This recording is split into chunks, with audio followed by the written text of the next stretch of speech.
Channel ಮತ್ತು ಪತ್ರಿಕೆ ಒಳಗೆ ದೂರು ಬಂದಿದೆ.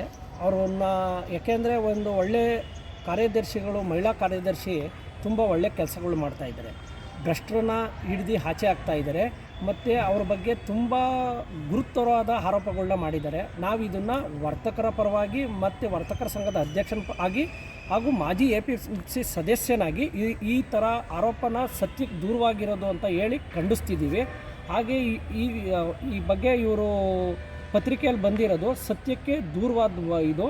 ಇವೆಲ್ಲ ಮಾಹಿತಿನ ಹಂಚ್ಕೊಂಡಿರೋರು ಅವರು ಭ್ರಷ್ಟರಾಗಿರೋದ್ರಿಂದ ಅವ್ರನ್ನ ಹಾಕಿರೋದಕ್ಕೋಸ್ಕರ ಇವ್ರ ಮೇಲೆ ತುಂಬ ಸೀರಿಯಸ್ಸಾಗಿ ಅಲಿಗೇಷನ್ ಮಾಡಿದ್ದಾರೆ. ಇದು ಇಲ್ಲಿಗೆ ಅವರು ಏನನ್ನ ತಪ್ಪು ಮಾಡಿದರೆ ಅವ್ರ ಬಗ್ಗೆ ಕಾನೂನು ಕ್ರಮ ಜರುಗಿಸ್ಲಿ, ನಾವು ಅದಕ್ಕೆ ಸಮ್ಮತಿಸ್ತೀವಿ.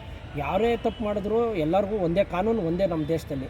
ಹಾಗಾಗಿ ಅವ್ರ ಮೇಲೆ ಅಲಿಗೇಷನ್ ಮಾಡಿರೋದು ತುಂಬ ತಪ್ಪು ಅಂತ ನಾನು ಭಾವಿಸ್ತಾ, ಆ ಮಹಿಳಾ ಅಧಿಕಾರಿಗಳು ತುಂಬ ಒಳ್ಳೆಯ ಕೆಲಸ ಮಾಡ್ತಾಯಿದ್ದಾರೆ. ತುಂಬ ನಮ್ಮ ಮಾರುಕಟ್ಟೆನ ಪಾರ್ಕಿಂಗ್ ವ್ಯವಸ್ಥೆನ ತುಂಬ ನೀಟಾಗಿ ಹಿಂದಕ್ಕೆ ನಮ್ಮನ್ನು ವರ್ತಕರನ್ನೆಲ್ಲ ಹಿಂದಕ್ಕೆ ಕಳಿಸಿ ಪಾರ್ಕಿಂಗ್ ಓಡಾಡೋಕ್ಕೆ ಸಾರ್ವಜನಿಕರಿಗೆ ತುಂಬ ಅನುಕೂಲ ಮಾಡಿದ್ದಾರೆ. ಹಾಗೆ ಯಾವುದೇ ಕೆಲಸ ಕಾರ್ಯಕ್ಕೂ ನಮಗೆ ತುಂಬ ಅದ್ಭುತವಾಗಿ ಸ್ಪಂದಿಸ್ತಿದ್ದಾರೆ. ಹಾಗಾಗಿ ಆ ಅಧಿಕಾರಿ ಪರವಾಗಿ ನಾವು ಅವ್ರು ತಪ್ಪು ಮಾಡಿದರೆ ಕ್ರಮ ಜರುಗಿಸ್ಲಿ, ಅವ್ರ ಪರವಾಗಿ ನಾವು ನಿಂತ್ಕೊತೀವಿ. ಯಾರೇ ಭ್ರಷ್ಟರಾಗಿದ್ರೂ ಅವ್ರ ಮೇಲೆ ಕಾನೂನು ಕ್ರಮ, ಅವರೇ ಆಗಿರಲಿ ನಾವೇ ಆಗಿರಲಿ, ಭ್ರಷ್ಟರು ಅಂದರೆ ಕಾನೂನು ಕ್ರಮ ಜರುಗಿಸ್ಲಿ.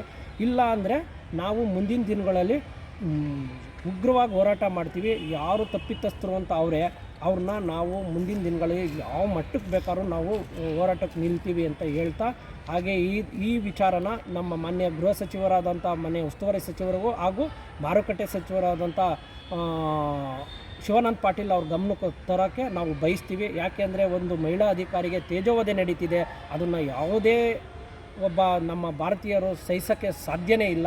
ಒಂದು ಮಹಿಳಾ ಅಧಿಕಾರಿ ಪರವಾಗಿ ನಾವು ಗಟ್ಟಿಯಾಗಿ ನಿಲ್ತೀವಿ ಅಂತ ಹೇಳ್ತಾ ಈ ಮುಖಾಂತರ ನಾನು ಹೇಳೋಕ್ಕೆ ಬಯಸ್ತೀನಿ. ತಮ್ಮ ಹೆಸರು ಯದುಕುಮಾರ್ ಅಂತ, ಮಾಜಿ APMC ಸದಸ್ಯರು, ಗ್ರಾಮ ಪಂಚಾಯಿತಿ ಸದಸ್ಯರು, ಹಾಲಿ ಗ್ರಾಮ ಪಂಚಾಯತ್ ಸದಸ್ಯರು ಹಾಗೂ ಮಾರುಕಟ್ಟೆಯ ವರ್ತಕರ ಸಂಘದ ಅಧ್ಯಕ್ಷರು.